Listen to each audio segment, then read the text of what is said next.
Ladies and gentlemen, welcome to this week's episode of the Gym Owners Podcast. This week, we're going to talk about the most important thing within your gym. The thing that all roads lead to in your gym. The success nor failure of your gym depends on this one thing long term. The appeal your gym has to members, to prospective members, stuttering here on the end of the week. The appeal your gym has to prospective members, and the way that you're going to be able to present your product outwardly for social media, for all your pitches are going to revolve around this one thing. It is the most important thing within your gym. It defines your products. It defines your ability to be profitable. It defines your perceived value your perceived value when compared to your competition. It is the thing that your gym needs to have in order to be successful. The most important piece that you can possibly put together for your gym. So before we get into that, let's make sure you guys go join in the description, join the Facebook group, join the Gym Owners Revolution on Facebook. That's the spot. It's a resource for gym owners. It's where we're going to be running some of our new challenges. You're going to have opportunities to run through some free, some free short, what are we going to do, John? 30 minutes, probably 3 times, give or take. We'll flesh out the details on this. It'll be very quick use of your time, but you'll be able to come in and we're going to address this single issue that we're going to talk to today in some of our upcoming challenges that we're going to run in the Facebook group.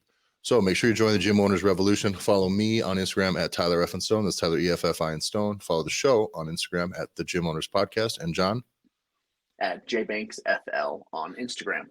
That voice you're hearing there is the ever bald, ever bearded, ever handsome John Fairbanks. Guys, this week, the thing we're talking about, the most important thing for your gym is the thing we've talked about a lot, but it is your offer stack. One of the things that if you do coaching and if you've ever been in education is you feel like you talk about the same thing 1,000 times. And every single time you think you talk about something a lot, you're not talking about it enough still. It still isn't quite getting through. So for us, the offer stack sits as one of the cornerstone principles that we teach as far as with the Gym Owners Revolution.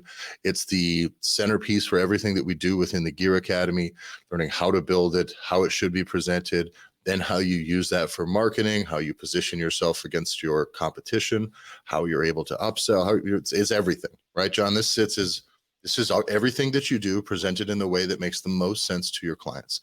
And it's the only thing that matters, in my opinion. For us, John, this is the number one. It's the first thing we do for clients anytime we get somebody in the Gear Academy is to completely retool the offer stack and teach them how to sell it. It's the piece because it's the thing that can start making you more money right away doing the things that you're doing.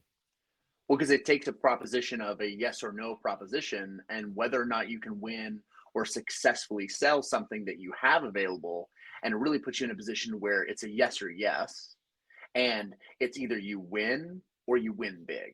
Yeah. And that's how we want to position. That's why we've just learned everything that we've done over the years and everything that we've listened to what gym owners want, what coaches think that they need to do, and what the general consensus of what's out there leads you to believe of like what's important and what you should do first. We've just learned that it's all bullshit. It's all wrong. Like the timing is wrong. And if you can get this one thing squared away, it's the reason why it's the first thing that we do, because if you can get it squared away, it takes wins that you were going to have either way and allows you to just hit grand slams. Yeah. And well, and you said it too, is that you're going to have wins. You're going to be closing sales no matter what. Your product, people need your product, whatever it is. People need coaching. People like you as a gym owner, your business, it's appealing. You got into this for the right reasons, most likely, I hope. You got a decent location. You've had good success with some clients, I hope. And the people you are going to be an attractive place for people, right? But why allow your wins to not actually be wins for you? And that's the problem, is you can have a lot of these wins and close a lot of sales and have them not be that impactful to your business. And that fucking sucks. There's nothing worse than being stoked you got a new client and then processing that first payment for $125. And you're like, well, fuck me. Like, of all the things you're going to hope to be able to do for this person in the long run, for all the things that maybe they may actually want to be spending money for all the problems that or barriers to their success that they have that you will be able to address or could address, or they'd be willing to pay for it. You're just kind of shucking all that aside to stuff them into some kind of catch-all membership. And that's tough. And it doesn't mean that you can't sell a base membership and you can't sell a membership that is affordable to people. But the fact is, if your offer stack does not allow people to choose to buy more or choose to spend more without being forceful. This isn't some of that weird bait and switch shit that you see when you buy a car. You bought a used car recently, John. You ever go into some of those dealerships and they come back at you like you agree on a price? I've had a couple of this. I agree on a price and they come in and we're ready to sign the paperwork and they put this thing in front of me where like the price is way higher. And it's like, oh, well, this one, because we're going to do this and we're going to do the undercoating and we're going to, and we're going to add we added the extended warranty, and they just kind of take it on. Like, if you look at this and just sign blindly or just kind of agree to it without thought, it seems bait and switchy. And that is the thing we are absolutely against. There's a lot of bait and switch stuff that goes on with challenge offers and short-term offers and Groupon shit and some very interesting verbiage that happens with some of the bigger players in this industry that I hate. A bait and switch in the fitness industry sucks because your relationship with clients is based on trust, and you cannot like subvert that trust right away because you'll never get it back. It sucks. And it's really, really bad for your reputation. But people will choose to move up. If they would never sell the fucking extended warranty to someone who values it and wants to spend money or has the disposable income. They would never sell it if they never asked. So where is the line? There's a line between just shoving stuff down somebody's throat that they don't want, or simply not ever offering it because you're afraid to be told no. And you don't have to conflate. One of them is not the solution to the other. Does that make sense? No. Oh yeah. And it's not also just the process of just making shit more expensive either. Correct. So there's really a fine line that we're kind of like threading the needle through this section. And I think it really needs to come down to too is what the fuck are we talking about? So when we're talking about an offer stack and we're talking about these things that you have available, what is it that we literally mean? So when we say the idea of what an offer is, so this should be the most straightforward. It's just the language that we use, which is what is your service? What is it that you're selling? What options do you have that's available? And when someone comes in and they want to be able to buy something from you, what do you have to actually put in front of them? That's what we mean by an offer of what you're going to be able to put in front of somebody. And then stacking it. So then we're going to break that phrase down of like, what does it mean to stack? It's going to now take what we're literally saying is you're going to stack or pack what you want to put in front of someone with so much value, with so many different things that you have available inside of your gym, that it can either be where we like to do the ideas of like what you have available. So what the offers that you have, if you're going to stack and be able to combine these things into packages, it's what's the next thing that the person's going to need. It's going to be what will help them get faster results. It can be that it ends up being highly customized. So you can build it all the way up to where the whole thing gets highly customized around that individual.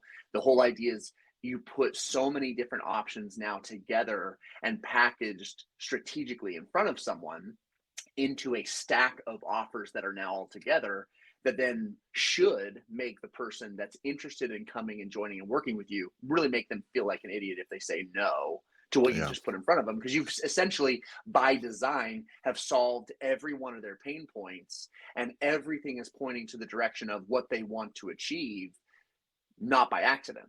But that's what we're talking about when we start talking about putting an offer and then a stack together. And I think the top end of this stack, right? It's your highest value product. It's just a thing from Hormozi's book, $100 million offers. It covers that value equation very thoroughly, which is like, what's the likelihood of success? The perceived likelihood of success. What is the rate of the results? What is the amount of effort they feel like they have to put in order to get it? Does the whole thing feel very premium? Does it seem like it aligns with their goals? Like all those things need to fit. Now that should be a piece that is expensive and not everybody's going to buy. And I talked about this with our coaches, our gym owners in the Gear Academy yesterday, is this top option should be expensive. And it should be a thing where it should be like first class airline seats, right? Not everybody can afford first class airline seats. Not everybody, even those that can afford, probably a lot of them aren't even prioritizing spending that money on it, right? I have a hard time on international flights forking over an extra $5,000 to sit first class. But I will tell you this, every single individual who boards a plane, who walks through the first class cabin when they board, wants to be in the first class. And that's a very important piece when it comes to how you build your offer stack. That top option should be first class, Not everybody can afford it. Those that can afford it, some may not even be willing to spend that much money on it, but everybody should see and understand that's pretty fucking awesome. Right? But you And have to see it. that's very important. And so, and everybody needs to see it to know, right? Because that's how first class seats are able to maintain that price. Is one, they don't compromise, they don't cut the price in half. They'll only reward, they'll forget the upgrade situation. But like the reason that rate is maintained is because universally everybody knows it rocks. Like everybody knows how much better it is an experience up there than coach. I've flown first class a handful of times, especially on international flights. That is an entirely different experience, especially when you're my size sitting in first class. I can still lay down and stretch my toes, lay flat. That's unbelievable. I've gotten sleep on first class flights. I have never gotten more than 20 minutes of sleep in coach. So it's really, I think that piece matters a lot when it comes to, you need to understand that this isn't for everybody to buy. And that's the thing. People be like, well, if I put all this together, it's so expensive. Like nobody's going to, yes, you're right. Not everybody's going to buy it. Some will, and you'll always be surprised at who does it, who they are. That's the thing that I've learned the most when it comes to building offer stacks and selling like this, is that like I'm always surprised to the point where I'm never surprised anymore. My assumptions go out the window. I just make the most awesome thing that I can, that I think is going to cover the most needs and wants of somebody. And that's the thing, right? Would you pay extra money for a hot towel on the plane, just like a little hot hand towel when you board and when you get off a plane? Would you pay any amount of money for that? Like even $1? Probably not.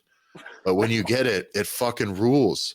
Like you're like, oh, that is nice. It was a little touch that you like. So when it comes to building that top stack, listen, just make it be the best thing that you possibly can do in that channel. Now, if we're talking an offer stack for group fitness, right, that's going to be whatever it is you can dream up, but what's the best experience you could deliver for somebody that's going to be built around success as well? Because your results are not just getting somebody from New York to LA, right? Your results do require, you do need to cover all the needs in between. Like what is the barrier between them and losing weight? What has caused them to fail last time? Was it nutrition? Was it accountability? Was it just checking in more often? Was the work not good enough? Were they getting a little lazy? Do they need more one-on-one attention? Do they need more work outside of class? So like that's a piece that you need to build all of that together. And then all you do is start tiering those things down so that the bottom level, the very base option, is currently probably for a lot of you the only fucking thing you're selling right now anyways. And selling, I think, is a really important word that I don't want to skip over. It's probably the only thing that you're selling, but it's not the only thing that you're doing. And that is the biggest thing that we see as we start working with coaches and gym owners, especially when they're really new and they've just been flying. They have realized as they start working with people that people need a little bit more. You want to do the right thing. You're doing this for the right reasons. There's a reason why you don't work a 9-to-5 day job at office space style. So you realize that as you work with people, there is a little bit extra touch. There needs to be check-ins. There needs to be little things here or there. And you are freely giving of that all the time. And as we all know, because we've all been stuck in this trap before, everything that we do for free for someone never fucking gets followed. Absolutely. And so you end up chasing your tail. And really, it's what we've heard the most frustration that comes from coaches that are super well-intentioned is that they're doing all of these things. And at the end of the day, you almost find yourself in a position that you want it more than your clients do. Yeah. And that piece, giving more energy than the value you're getting back, combined with not getting paid very well, putting in a lot of hours, and really having your heart in the thing, that is the recipe for burnout. That's why coaches get tired. That's why they sour. That's why they end up being kind of, John, you've seen these guys, these bitter people who kind of don't like any of their clients. You know what I mean? It just ends up being they're there just so they can be professional worker outers, professional exercisers, because they don't want to have to get a job where they have to deal with a bunch of other bullshit. And I think that that's a thing that happens to a lot of coaches, a lot of gym owners. By the way, even if you're just a gym owner and you have coaches, this is the only way. Like, look at your numbers. If you really look at your numbers, your options for like growing in revenue, either you got to jam more members through this unprofitable system and you're going to have a harder time delivering results. You're going to wear out your market at some point, unless you're in a really big market. So you got to raise your price then. Well, how are you going to grow more? How are you going to develop your coaches? How are you going to dumping more clients on your existing coaches without paying them significantly more money starts to create a lot of resentment amongst your staff as well. So this formula is for profitability. We always build everything as a feedback loop of success, meaning the outcomes of thing A need to feed the desired inputs of thing B, which then feed the outcomes of thing A, and the whole system can grow. Okay. This is the thing that any time that I address any system like this is what we do. And so you absolutely have to understand that for you to grow, if you're a coach and gym owner and you're completely maxed out on time at this point, like I could only take on maybe 1 or 2 personal training clients at this point. Right. And a lot of you guys are probably there because we hear it all the time from gym owners who are kind of running the ship on their own. It's, man, I'm maxed out. Like, I don't know if we talk to them about selling personal training. Like, I probably don't have time to. I wouldn't have time to fulfill. So it's like, well, then what the fuck are you going to do? Well, right? we asked the question. We go, great. So what you're saying is you don't have enough time to take on anyone else. So what you're telling us is that you're making all the money that you're making all the money that you want to make. Yeah. Are you making all the money that you wish you could be making?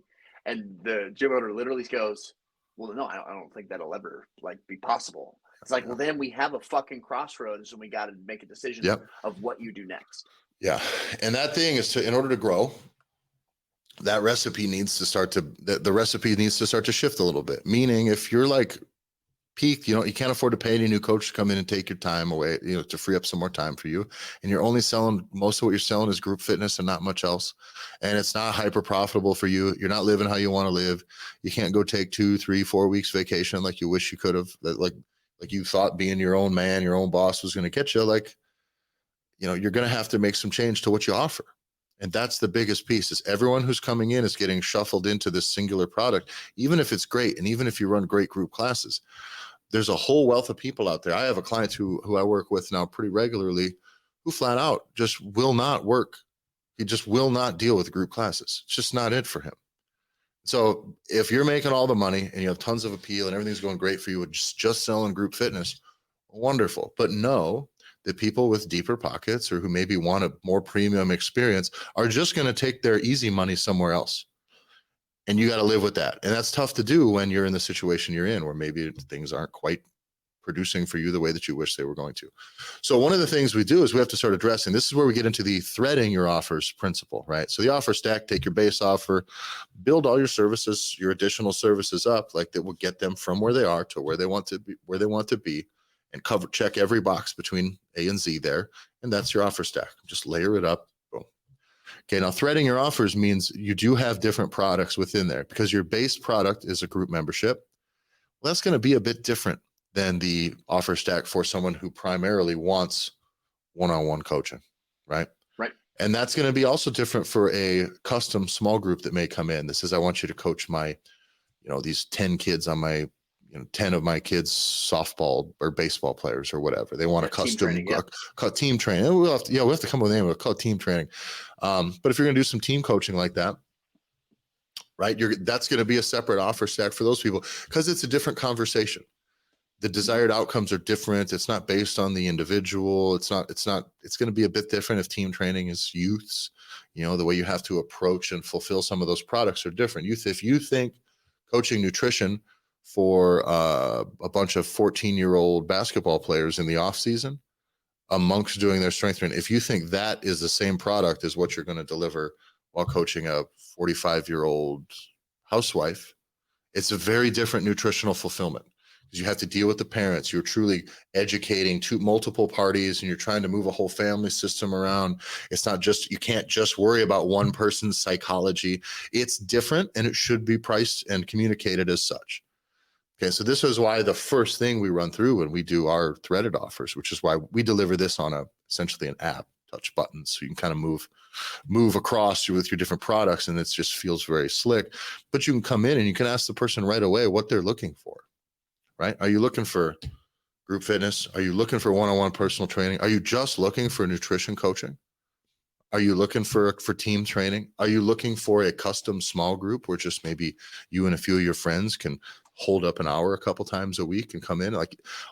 Can you build an offer stack for each one of those? Absolutely. Should you? Absolutely. As long as you're able to sell them and people are coming in, I think you should. Whatever products you have, anything that people are going to take money from you, that you're going to take money from them for, any of your services, you should give them the opportunity to move up that ladder. That's Good it. choice. Because what that is, they can always choose to spend the minimum. And right now you're forcing them to spend the minimum if you're not allowing for upsells. And the idea of pushing for an upsell, we talked about this, redefining the upsell, because upsell always seems like you're shoving someone up the ladder, and that ain't it, man. That's the worst way. That's the thing.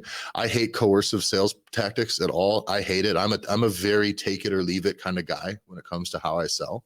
And I'm as inclined to just be like, all right, fuck off. I'm inclined to fire clients as I am to take them on, truthfully, because I'm just particular about it. But that makes this sales process not pushy. It means it needs to be a good fit for both of us, which means I'm not trying to pull you into my world. I don't know that I want you here. So how much do you want it? And let them decide that. And then you can define the relationship from there. Yeah, and it had to be that simple, because there's so many sales training things that are out there that you can go and learn, and just the beauty of the internet is that it's whatever you want to learn, go learn it. Like, you can just download it and then have it and then go and then run with it. But what we found is all the sales training that you and I had done, and all the different groups that we belonged to, and different whether it was networks or industries, we had been in kind of all these very different types and different kinds of industry. And it all came down to the ability to make a sale consistently, especially when you want to be able to have multiple people in an organization be able to do it. It has to stay as conversational as possible. Yeah. So that conversational nature of just being able to talk to someone, be able to engage with them eye to eye, and then take them kind of essentially on a journey and let them guide the way, allows any single person that's inside your org to be able to make the sales. That's really what has been the most awesome to watch, of working with owners, gym owners that we're working with, and they're no longer the people making the sales. Their coaches are capable of making kind of these win or win big scenario sales. And it's just like, oh yeah, like it's so easy, and it should be that easy, because you already, like, as what you do as gym owners and trainers and people that are in your communities, as long as you're not just a shady piece of shit, you've already checked all the boxes necessary to then allow someone to want to be able to work with you. So now it's just totally up to, can you not trip over your own dick? Yeah. Well, and I think the thing to emphasize too is when you talk about it, it should be conversational, but it should be a guided conversation is the thing where most of you get lost. And this is where being able to have other staff deliver your sales process means it should be a planned, guided conversation, with your offer stack being the main crutch, the main focus of this. And that's the main thing. What are you looking to accomplish? Excellent. What do you think barriers between you getting there? However you define that part, that's not necessarily the terminology, but what stopped you from having success before? And as they kind of define all those things, and maybe and make them define their terms of success, what would it take? What would you define as a successful experience here? Like, at the end of this, I want to know, like, was this awesome? And that may be, I'd love to lose 20 pounds by this time. Or it's like, I just want to know my way around the gym. Like, those people forcing someone to define the terms of their own success is very valuable, because they're going to give you then everything that you need to do in order to like explain why the services have value to them. But you don't even need to do that, because once they've laid that out there, you just put your offer stack in front of them, tell them about the top option, and say, so, take a look at the page. What do you think we should do? And they'll ask any questions about any of the things on there, and that's it. And you don't have to go through and like explain everything. And this is why I think when we explain the offer stack concept, a lot of people get confused, because they're like, well, how does that make it easier? I feel like I have to explain 5 different layers of things. And it's like, well, yeah, because right now you're selling by the seat of your pants, standing there with your hands in your pockets, showing them your reverse hyper machine and showing them how cool your chalk bowl is, or whatever the shit is that you got going on in your gym that nobody gives a shit about, that has nothing to do with their results and what they want, and nothing to do with them. Right. You're just there talking about yourself. Like, look at my abs. You know what I mean? Like, Christ, it's that level of cringeworthy. Like, and this is our barbells, And this is our back room, and look at our showers and all those things. Of course you can show them, but if that's like the centerpiece of your sales pitch and you're just winging the rest, like you have no roadmap. And the roadmap being that offer stack, it's important because we've talked about this. Object fixation is a real thing. Anytime people get into, I do kind of view sales processes not as a conflict, but it kind of is, meaning we're trying to come to a resolution, an agreement, right? And so some of the same principles of conflict resolution do apply to sales. And one of those things in conflict is object fixation. Right? I'm going to focus on the thing that's there. Okay. And so if somebody brings a knife to a fight, right, what's going to happen? We're all going to be wrestling for the knife. It's all hands on wrists. Everybody's hanging onto the thing. It's just, that's the thing that seems to be the high stakes thing. We're all giving 100% of our attention to that. By the way, in self-defense situations, very often to the detriment of your ability to fight. Because sometimes instead of having two hands on some guy's wrist, you can pound your way out of that situation, right? And so having the offer stack there in front gives you now something to lean on. It's your crutch. It says, let's both pay attention to this, because this is very specifically designed to be about what you're trying to accomplish and what I can do for you. So I don't got to freeform this thing. Okay, so we're both going to look at this. We're both going to sit here and we're both going to be able to lean on this, meaning in the awkward silence, I don't have to look you dead in the eye while you look me dead in the eye, which happens a lot in cold, loose sales agreements. It's rough. What you do is you fill that space. You actually make a worse mistake. We don't just stand there and we both stare at each other. It's you just keep talking. Yeah. Do you feel like, oh, I got to keep talking? Because if I'm not talking, then they're thinking. And if they're thinking without me talking, then I don't know what they're thinking about. And then I keep saying words and you're slowly pushing them towards the door. It makes me think of, so if I'm listening to this and I'm thinking about, okay, well, I need to have a plan. It's like, well, I have a plan. Like I know my sales process is good. Like I do sales. I'm good at sales. Like I can do sales. And there are some key indicators of, are you doing these things the way we believe you should? So it's how long. So what does it look like when someone's doing this poorly? Yeah. Tyler, for like a sales call, like if I'm having a sales meeting, it's if you're 45 minutes or longer, you're fucking up. You're not doing this right. Absolutely. And so if you are now, because you lack that plan, and because you do want to make it about the person, if you don't have the little bumper lanes like at the bowling alley up, and you allow someone, man, they're gonna go way the fuck off and waste a whole bunch of your time. Mm-hmm.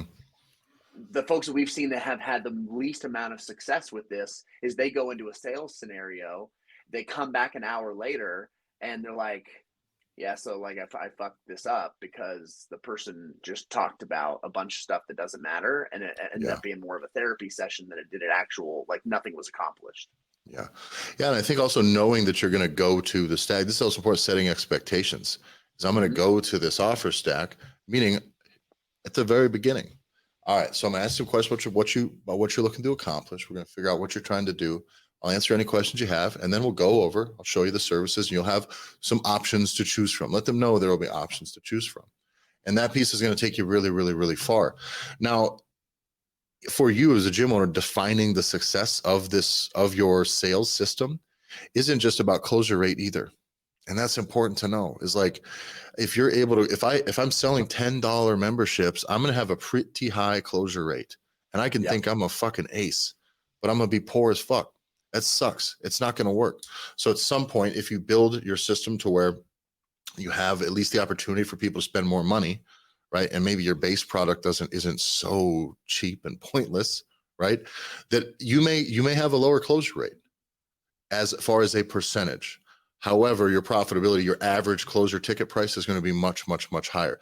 Now, the other piece is, are you adhering to this? Because again, right, if I look at anybody's ratio, that ratio is probably maybe anywhere from 15 to 30, 35% tops should be picking in, maybe 40, if we're really stretching it, would be picking your base option, your base membership at the highest. So that's going to be as far as, so right now, 100% of your people are spending the least amount of money possible that they can with you. 100% of the people you close are spending as little as they possibly can. And that sucks. It feels like success if you're closing a high rate too. You're closing 70% of them. You're like, man, I'm a boss. It's like, yes. And you're funneling a bunch of your clients into an unprofitable system.